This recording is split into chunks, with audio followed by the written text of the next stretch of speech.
BJP నష్టపోయిందా కష్టపడిందా ఈ వ్యవహారాలకు సంబంధించినటువంటి అంశంలో తాజాగా వసంతలక్ష్మి గారికి సంబంధించినటువంటి నిష్పాక్షిక విశ్లేషణ ఒకటి చూద్దాం.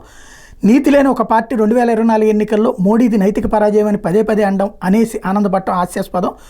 మీ ముడి అడుక్కోండి ముందు, ఇంకొకరి నిక్కర కాస్త జారిందని పళ్ళెకిలించే ముందు, పళ్ళెకిలించే వెర్రిపప్పలు ఇప్పుడు అనుకోకుండా ఎగ్జామ్ పాస్ అయినందుకే ఎగిరి గంతేస్తున్నప్పుడు ఎప్పుడు టాప్ మార్కులు తెచ్చుకునే సబ్జెక్ట్లో ఈసారి మనకు తక్కువ వారికి ఎక్కువ వచ్చిన ఆనందం వాళ్ళది. మనకెందుకు తక్కువ వచ్చాయని మనం పరిశీలించుకోవాలి, కానీ వాళ్ళకెందుకు ఎక్కువ ఇచ్చారు అని పేపర్ దిద్దిన టీచర్ని ఆడిపోసుకోవడం సరికాదు. అసలు పరాజయానికి సంబంధించినటువంటి పరాజయం లేదా అంటే లేకుండా పోలేదు.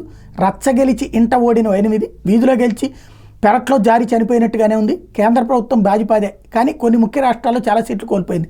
నిజాలు ఒప్పుకోవాలి. ఎందుకు ఓడిపోయిందంటే అది కేంద్ర విధానాలు పథకాల వల్ల కాదు, అభివృద్ధి చేయక కాదు, చేస్తామని చెప్పినవి చేయక కాదు, పనిలో పరిపాలనలో లోపము లేదు. కానీ ఎన్నికల్లో మోడీ భుజాలకెక్కి ఊరేగాలని చూసిన బీజేపీ కార్యకర్తల నిర్లక్ష్య ధోరణి, వారి నోటి దోల, తమ ప్రాంతంలో ఉన్న ప్రజలు వద్దనుకున్న వేరే పార్టీ వారిని బీజేపీ వాళ్ళు చేర్చుకోవడం పట్ల ఉన్న అసహనాన్ని పట్టించుకోకపోవడం, ప్రతిపక్షం వారు అసభ్య దోషణం చేస్తున్నారు, వీరు కూడా ఆ స్థాయికి దిగజారి మాట్లాడడం, నిర్మాణాత్మక విమర్శలు చేసిన వారిని దూషించడం, తమను సమర్థనగా వస్తున్నటువంటి పాడ్కాస్టులు వీడియోలను ప్రజలకు విషయం తెలుసుకోవడానికి అసలు వాడకపోవడం, అసత్యాల మూట అయినటువంటి సమర్థకుడు రాటి వీడియోల్ని కాంగి తమ అసత్య ప్రచారాలకు వాడుకుంటుంటే గోల పెట్టారే కానీ సరైన సమర్థకుల వీడియోలు ఉన్న వాటితో సమాధానం ప్రచారం చేయలేదు. మరీ ముఖ్యంగా తమ వారి మీదకి ప్రత్యర్థులు దాడులు చేస్తున్నా, వారికి వారి కుటుంబాలకు అపాయం కలిగిస్తున్నా వారికి అండగా రాకపోవడం, మా వాళ్ళని కొట్టారు చంపారని ప్రచారం చేశారు, కానీ వాళ్ళ కోసం ఏం చేశారు వీళ్ళు? అదే సందర్భంలో జరిగినటువంటి ఈ వ్యవహారాలకు సంబంధించినటువంటి ఆర్ఎస్ఎస్ హిందూవాదం చేసిన అది హిందువుల పరిరక్షణకే కానీ ఇతరులు నిందించడానికి లేదా వారితో వైరం చేయడం అభిమతం కాదు. వారి చేయి వదిలేసి ఈసారి ఎన్నికల ప్రచారాల్లో బీజేపీ వారి నోట దొరలిన మాట వల్ల మతాలు కులాల మధ్య వైరాలు దూరాలు పెరిగాయని ఆర్ఎస్ఎస్ వారు అన్న మాటలు కూడా మనం ఒప్పుకోవాలి. అయోధ్యలో ఓట్లు తగ్గినా సీటు రాకపోయినా అక్కడ అభివృద్ధి కార్యక్రమాల నేపథ్యంలో ఇళ్ళు కొట్లు కోల్పోయిన వారి వద్ద తమ తప్పిదాన్ని ఒప్పుకుని తగిన పరిహారం ఇప్పించడం చాలా అవసరం. జరిగిందేదో జరిగింది అని వదిలేయకుండా ఇప్పుడు తగ్గాలి, ఒగ్గాలి, అన్యాయం సరిదిద్ది న్యాయం చేయాలి. అన్య పార్టీల లాగా తమ గాలి బొడగనే ప్రపంచ సత్యం అనుకునే ధోరణి బీజేపీకి లేదు. పార్టీగా నాయకులుగా ఆత్మావలోకనం చేసుకునే విమర్శలు కొట్టిపారేయకుండా తప్పులు సరిదిద్దుకునే ప్రయత్నం గట్టిగా చేస్తే 4.0 అవలేలగా సుసాధ్యం చేసుకోవచ్చు.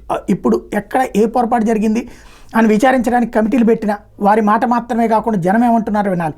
తమ సంఖ్య పెంచుకోవడానికి వేరే పార్టీల వారిని చేర్చుకునే ముందు 100 సార్లు ఆచితూచి అడిగాలి. ప్రజలు వద్దనుకున్న వాళ్ళని చేర్చుకుంటే సభ్యత్వ సంఖ్య పెరుగుతుందేమో కానీ ఓటు సంఖ్య పెరగదు. సోషల్ మీడియా హల్చల్ని గ్రౌండ్ రియాలిటీ అనుకునే పొరపాటు ఇంకెప్పుడు చేయకూడదు. ఇవన్నీ బీజేపీ వారికి ఇప్పటికే సూచనలు అందాయి, కానీ సోషల్ మీడియాలో ఉన్న సమర్థకులు కూడా ఇవి తెలుసుకుని నడుచుకోవాలి. నువ్వెంత అంటే నువ్వెంత అనే వాదనలు పరమత దోషాలను తగ్గించుకోవాలి. రాటి ఏదో అన్నాడని ఎన్వైటీ ఏదో ఆర్టికల్ రాసింది అని ఇలాంటివన్నీ చూసేసి చదివేసి అక్కడ ప్రతిస్పందనలు ఇవ్వడం కానీ, మీ గోడల మీద అవి షేర్ చేస్తూ వాటికి సమాధానాలు ఇవ్వడం కానీ చేయకండి. 1.4 బిలియన్ జనాభా ఉన్నటువంటి భారతీయుల్లో 2% మంది వారి పోస్టులు క్లిక్ చేసి చదివినా వారికి పబ్లిక్ రీచ్ ఉన్నట్లే. వారిని వ్యతిరేకిస్తున్నా వారి ఆదాయం మనం పెంచినట్టే. Ignore the lie peddlers, don't engage with them at all, give out fact checks from your end or keep sharing the fact check posts and videos. వేరే వారిలో ఉన్న ఓటింగ్ ఐక్యతను చూసి మనం కూడా 4 ముక్కలు నేర్చుకుని అలా ఓటేయడం మొదలెట్టాలి. ప్రజాస్వామ్య హక్కులు వారు వాడుకుంటున్నారు. 80% ఉన్న మనం మటుకు కులం, గణం, గుణం, భాష, ప్రాంతం గట్రా బేరీజులు వేసుకుని విడిపోతున్నాం, ఓడిపోతున్నాం. మన అనే భావం వీటన్నింటి అధిగమించి తీరాలి. మన భారత్ అంటూ ఉండాలి. అంటే ముందు మనం ఐక్యంగా ఓటేయాలి, తర్వాత లోపల తగవులు తెచ్చుకోవచ్చు.